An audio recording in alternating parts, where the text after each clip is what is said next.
Here some years ago in the middle America, there was a preacher by the name of Daniel Greenfield. A great mighty minister. Many of you clergymen has read his book. And one night he had a dream.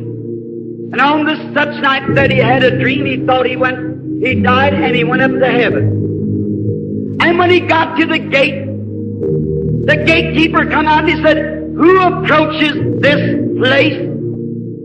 And he said, "I'm Daniel Greenfield, an evangelist from America." Said, "Just a moment, Mr. Greenfield. I'll see if I can let you in if your name's on my book." All right. He looked the book over. He came back and he said, "Sir, I'm sorry, but your name is not on the book.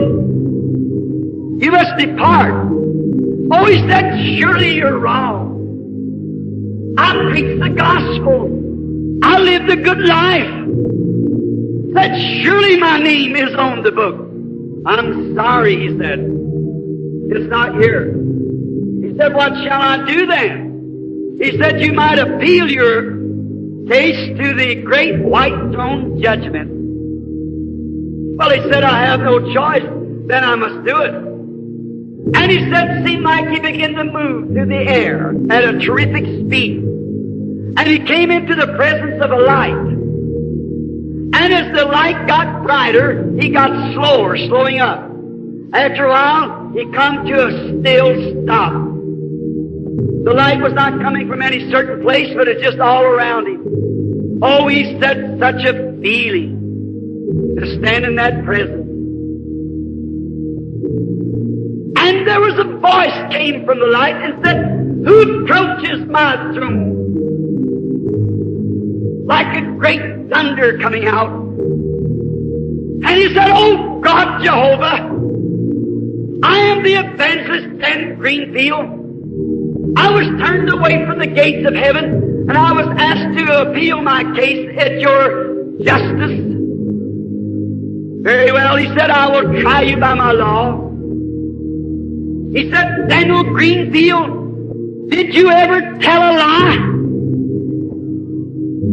He said, "To that time I thought I'd been at least an honest man, truthful." But said, "Oh, then in that presence, I seen that I'd told a many little thing was kind of crooked, had a double meaning."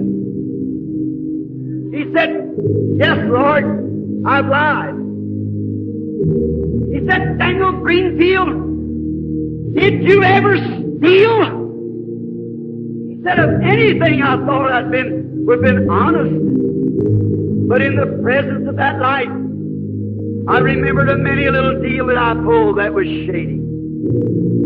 Brother, sister, in your church, around your neighbors, in presence of your pastor, you may seem pretty good, but wait till you're in the presence of that light. That perfect light. Then he said he heard a voice come again and said, "Daniel Greenfield, my justice requires perfection. Were you perfect in your life?" Said, "No, Lord, I wasn't perfect." And said, "I was just ready to hear that great blast come. That seemed like my bones had disconnected, and I was shaking like I could not stop." So then I heard a voice. It was the sweetest voice I ever heard.